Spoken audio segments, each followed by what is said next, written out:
జగిత్యాల జిల్లా మల్యాల్లో ఇద్దరు హాస్టల్ విద్యార్థులు మృతి చెందిన ఘటనపై మంత్రి అడ్లూరి లక్ష్మణ్ కుమార్ తీవ్ర దిగ్భ్రాంతి వ్యక్తం చేశారు. మృతుల కుటుంబాలకు ప్రగాఢ సానుభూతి తెలియజేశారు. ఘటనకు సంబంధించి పూర్తిస్థాయి విచారణ జరిపించి బాధ్యులపై చట్టపరమైన చర్యలు తీసుకుంటామని మంత్రి అడ్లూరి లక్ష్మణ్ స్పష్టం చేశారు. విద్యార్థుల భద్రత విషయంలో ప్రభుత్వం అత్యంత అప్రమత్తంగా ఉందని తెలిపారు. మృతుల కుటుంబాలకు ప్రభుత్వం అండగా ఉంటుందని పేర్కొన్న మంత్రి ఒక్కో కుటుంబానికి 5 లక్షల చొప్పున ఆర్థిక సాయం అందిస్తామని హామీ ఇచ్చారు. అలాగే ఇందిరమ్మ ఇల్లు మంజూరు చేయడంతో పాటుగా కుటుంబంలో ఒకరికి అవుట్సోర్సింగ్ ఉద్యోగం కల్పిస్తామని ప్రకటించారు. జగిత్యాల జిల్లాలో మల్యాల మండలంలో షెడ్యూల్ క్యాస్ట్ ఇంటిగ్రేటెడ్ వెల్ఫేర్ హాస్టల్లో దురదృష్టవశాత్తు 2 పిల్లలు చనిపోవడం జరిగింది. అత్యంత బాధాకరం. రాష్ట్ర సోషల్ వెల్ఫేర్ మినిస్టర్గా చాలా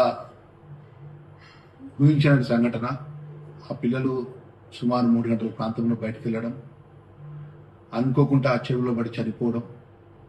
ఆ చనిపోయిన విషయంలో కూడా ఆ కుటుంబానికి నిజంగా తీరని లోటు. ఆ కుటుంబ సభ్యుల తల్లిదండ్రులకు కానీ ఆ కుటుంబ సభ్యులకు కానీ మేము మనస్ఫూర్తిగా మేము అది ఏదైతే జరగాలనేటువంటి సంఘటన విషయంలో కూడా చింతిస్తూ అన్ని విధాలు కూడా మేము ఊహించలేదు. అసలు ఆ పిల్లలు అనుకోకుండా సాయంత్రం బయటకు వెళ్ళడం, ఆ చెరువు కుంటలో పడడం, చనిపోవడం, శవాలుగా మారడం అనేది అత్యంత దురదృష్టకరం. మరి అన్ని విధాలు కూడా ఆ కుటుంబాలకు రాష్ట్ర